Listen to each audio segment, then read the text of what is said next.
Desse 32º domingo do tempo comum, nos apresenta a história de duas viúvas, ou melhor, a atitude dessas duas viúvas diante de uma palavra de Deus. A atitude na primeira leitura daquela viúva de Sarepta, diante da palavra do profeta Elias, e a atitude dessa viúva do Evangelho, atitude essa que depois gerou o provérbio, o óbolo da viúva. A primeira, Elias pede a ela um pão. Elias tem fome no deserto, precisa da ajuda daquela mulher. A mulher olha a sua condição, olha a pequenez das suas reservas e contabiliza. Ela fala para o profeta a conta que ela tinha feito. É interessante como a experiência humana é assim. Ela diz: eu só tenho um punhado de farinha numa vasilha e um pouco de azeite na jarra. Estava preparando, pegando alguns pedaços de lenha para cozinhar o pão. Eu e meu filho preparamos, comermos, depois esperar a morte. Quando nós olhamos para aquilo que nós temos, a experiência é essa mesma. Uma experiência de uma contabilidade limitada. Mas quando nós ousamos ouvir uma palavra de Deus pela boca do profeta e colocar a confiança em Deus, as coisas mudam. O que Deus pedia pela boca de Elias, aquela mulher, é que ela confiasse naquilo que ele estava dizendo. Ali não estava em questão a quantidade de farinha ou de óleo. Deus é o Criador de tudo. Deus é o Senhor do universo. E com Deus não se brinca, de Deus não se zomba. Nós temos esquecido isso, irmãos. A humanidade tem zombado das coisas de Deus, brincado com o sagrado, brincado com o nome de Deus, e depois choramos as realidades do mundo aí, e dizendo: por que isso, por que aquilo? Aqui, o que estava em jogo, eu repito, não era a quantidade de farinha ou de óleo. Elias disse para ela: não te preocupes, vai e faz como disseste, mas primeiro, há uma primazia de Deus, há uma primazia da palavra. Mas primeiro, Elias fala para aquela mulher: mas primeiro, prepara-me com isso um pãozinho e traze-o.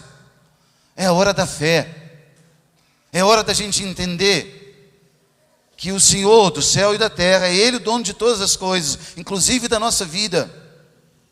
É Ele quem faz a gente vir a esse mundo, decide a hora de vir, a hora que sairemos daqui. Temos esquecido disso, temos brincado muitas vezes com a vida de forma tantas vezes irresponsável. O pecado como um plano de divertimento. Não, eu quero o meu prazer, o meu jeito, eu penso assim, eu acho dessa forma, sou eu que decido, eu quero a minha liberdade. A experiência humana, sem a autoridade de Deus, ela se esvai.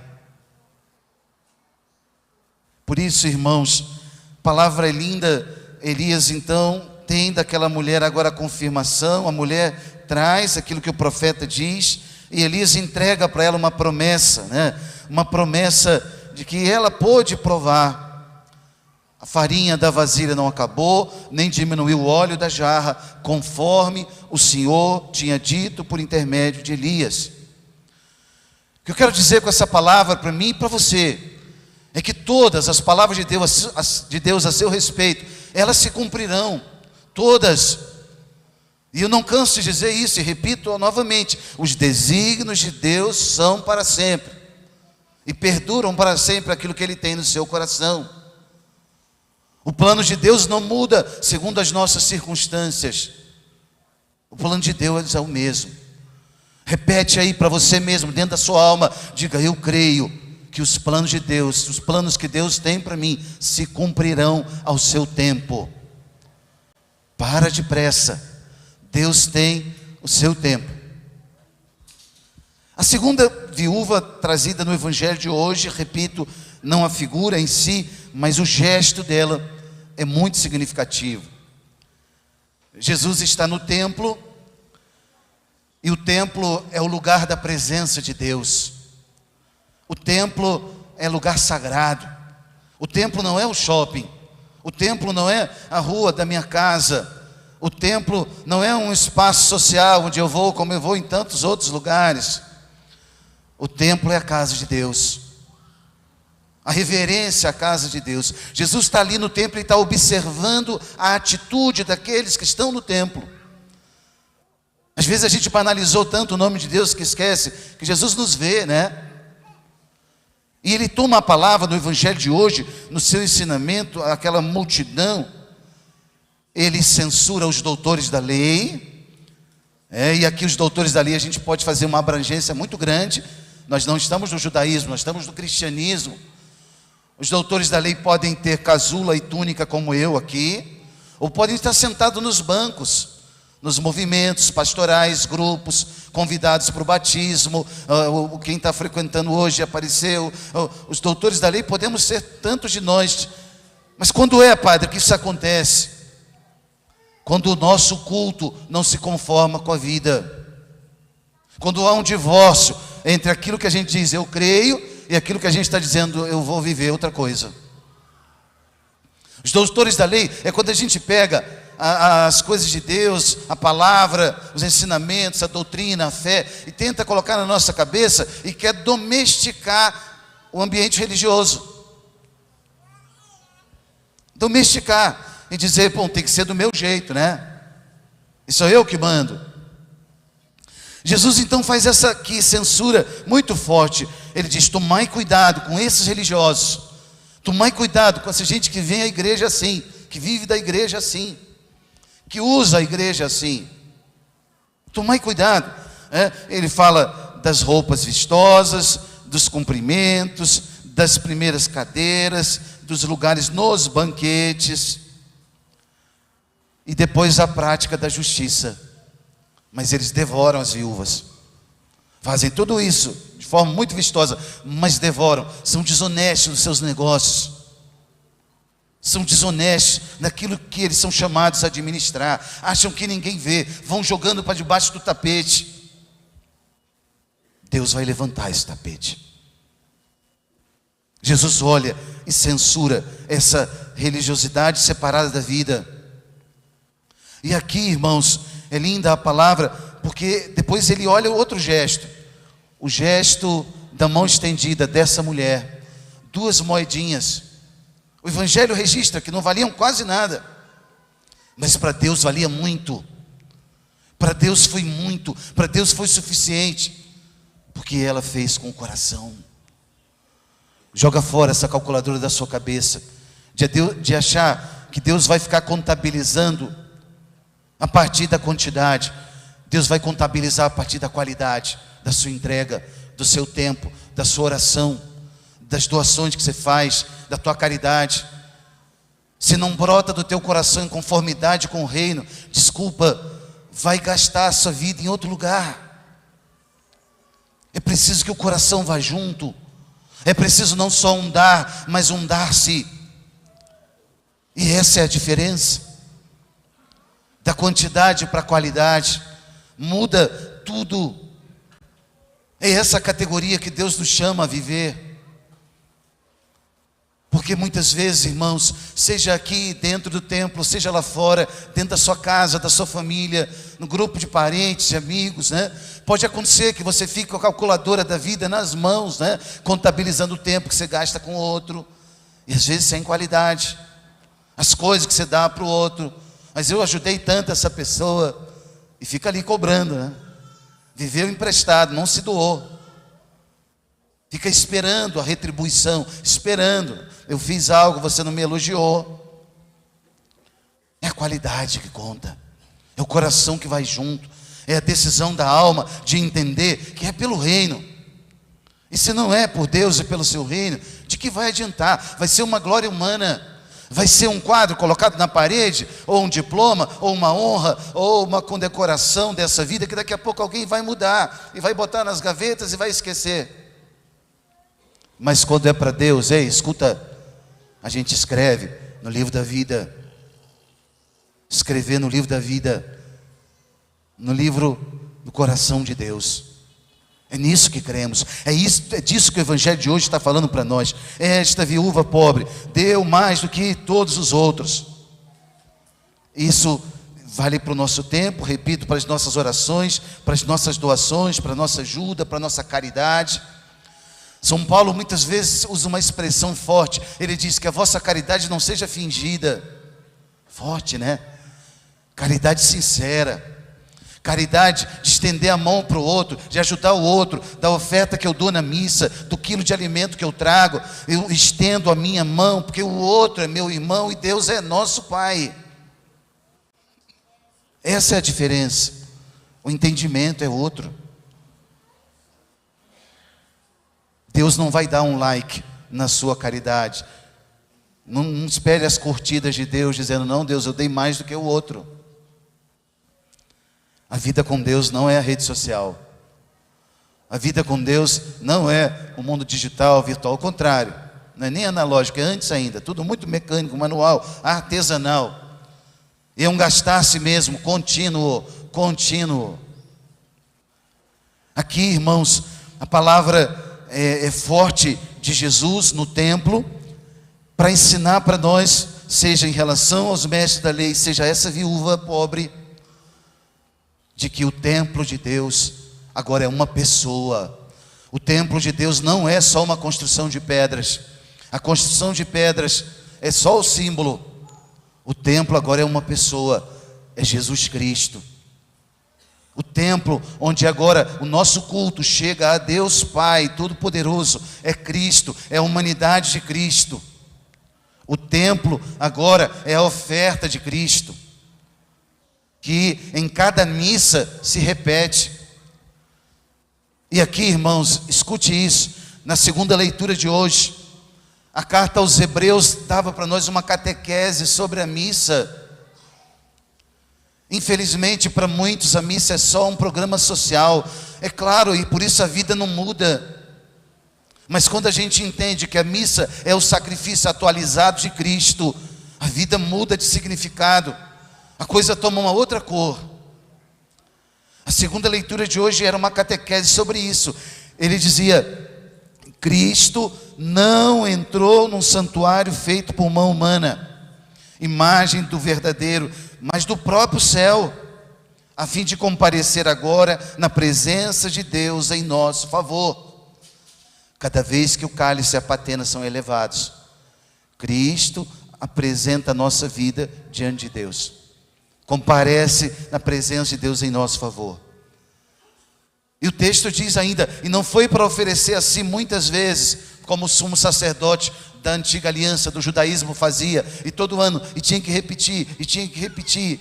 Não, agora uma vez por todas, a missa é o único sacrifício de Cristo, é a atualização na história, é a perpetuação da sua encarnação. E o autor diz, o sumo sacerdote entrava todo ano, com sangue alheio. Jesus não, com o seu próprio sangue. O sangue que ele derramou na cruz para pagar os nossos pecados. Precisamos levar isso a sério, irmãos. Pecado não é um rótulozinho que a igreja colocou proibitivo nas coisas. A idade moderna quis criar isso na mentalidade, na humanidade, dissociar a experiência da fé, a experiência do religioso, tem que ficar guardada na sacristia. A vida vai em outra direção. Nós não cremos nisso. Ao contrário. Aqui, a experiência do sangue de Cristo, para limpar e para lavar o nosso pecado. O pecado é isso, é uma ofensa pessoal contra Deus. É uma escolha livre do homem que fala, eu quero ofender a Deus. Eu quero escolher outro caminho. Deus falou isso, é verdade, por Ele, pela revelação, pela igreja, mas eu quero outro caminho. E eu escolho o pecado. Não é só um rótulozinho proibitivo, faz ou não faz. Não é só uma decisão positiva, não, o contrário. é um caminho de infelicidade. Aqui, o sangue derramado é citado na carta. Se assim fosse, se Jesus fosse como o sacerdote da antiga aliança, deveria ter sofrido muitas vezes, desde a fundação do mundo. Mas foi agora, na plenitude dos tempos, que de uma vez por todas, ele se manifestou para destruir o pecado pelo sacrifício de si mesmo. Nós estamos aqui para isso. Eu vim à igreja para isso, para que, perdoado dos meus pecados, lavado pelo sangue do Cordeiro, eu possa retomar numa vida nova. E você sabe, eu sei, nós sabemos, a nossa vida nesse mundo é breve, e breve demais. E nós precisamos entender isso, e não fazer da vida simplesmente uma aventura. Não, preciso ter responsabilidade por essa empreitada que Deus me deu. A palavra termina dizendo, depois aqui de falar do sacrifício de Cristo, né, oferecendo-se a si mesmo. O destino de todo homem é morrer uma só vez, e depois vem o juízo. Aqui, deixa eu dizer, preste atenção numa outra coisa, catequese, olha, nós não acreditamos em reencarnações, hein? Quem quer ser cristão, precisa acreditar nessa palavra de Cristo, não em doutrinas humanas. Ah, padre, eu pensava que podia reencarnar numa árvore. Tudo bem, mas agora você conhece a palavra te iluminou. Ah, padre, eu pensei que havia outras vidas, podia reencarnar nos animais, como os Vedas, os Brahmanes, os hindus. Não, você é cristão. Há um sangue derramado pelo valor da sua vida. Você não vai ficar vivendo outras vidas. Não é autossalvação, é salvação que é dada por Ele. Nós recebemos. É por isso o motivo. Aí, eu não acreditava que eu podia viver outras vidas, ou então estou sofrendo isso por causa... A palavra é clara, o destino de todo homem é morrer uma só vez. E desculpa, se alguém quer acreditar em outras palavras humanas, fica à vontade. A escolha é sua, mas você já conhece a palavra de Deus, e ela já te iluminou agora. Por isso, aqui no sacrifício de Cristo, os pecados são apagados. Não é uma doutrina de autossalvação, de evoluir simplesmente, por uma elevação espiritual que eu vou alcançando através de um esforço meu, de uma sabedoria, de uma cosmovisão. Essa ideia das reencarnações é muito antiga. Como eu falei, os Vedas, 4.000 anos atrás, os hindus, tantos outros. Não, nós não cremos nisso. Nós já evoluímos bastante, já foi trazida para nós uma palavra de libertação dessa doutrina. Para nós não é reencarnação, é ressurreição. Eu creio que depois dessa vida vai acontecer uma ressurreição, porque Jesus ressuscitou e Ele venceu a morte. E aí, algumas dessas religiões vão deslocando o Salvador do mundo para outro lugar. Ele é um mestre, um espírito de luz, um sábio, o mestre mais importante da humanidade. Alto lá. Jesus não é um mestre, Ele é o autor de toda a sabedoria. Ele é o Senhor do céu e da terra. A Bíblia diz, tudo foi feito por Ele, sem Ele nada foi feito. Ele é o unigênito do Pai, desde toda a eternidade. É esse Jesus que foi revelado a nós. Nós precisamos conhecê-lo, para que a gente possa amá-lo mais. Senão a gente vai escutando palavras bonitas, eufemismos maravilhosos, em relação à doutrina, em relação à pessoa de Cristo. Não vivemos disso, vivemos daquilo que foi revelado. Nós cremos nessa palavra. De que adiantaria, de que teria adiantado o sangue derramado dos mártires há 20 séculos? Os mártires derramaram sangue por um nome. Cada um dos apóstolos, exceto Judas, todos morreram mártires. Depois da primeira geração, a segunda, 4 séculos de cristianismo perseguido pelo Império Romano. E tanta história, 20 séculos de santos e santas. Para que gastar a vida por uma ideia, por uma lenda? Ninguém dá a vida para o Papai Noel ou pelo Saci Pererê. Eu estou falando do Salvador da sua vida, daquele diante de quem você vai um dia prestar contas, daquilo que você administrou aqui, do seu corpo e da sua alma. Leva a sério aquilo que Deus te entregou. A tua vida é preciosa. Leva a sério o que Deus colocou sobre a tua responsabilidade. Deus confiou em você isso. Deus confiou a você essa grande missão. E aí, é claro que o demônio não quer isso, né? E ele fica nos distraindo a todo instante, para que a gente não foque no que é essencial mesmo. Hoje mais do que nunca, a indústria do entretenimento quer nos tirar do essencial a todo instante. O importante é ficar distraído, né? Sair de uma festa, quero pensar qual vai ser a próxima, né?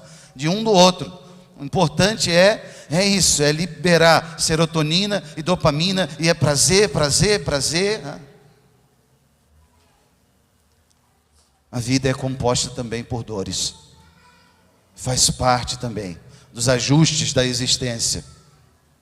Deus vai nos educando. Uma boa pedagogia do céu. Hoje você vai levar para sua casa essa palavra das 2 viúvas, desse olhar de Jesus. Pensa nisso, do comportamento exterior.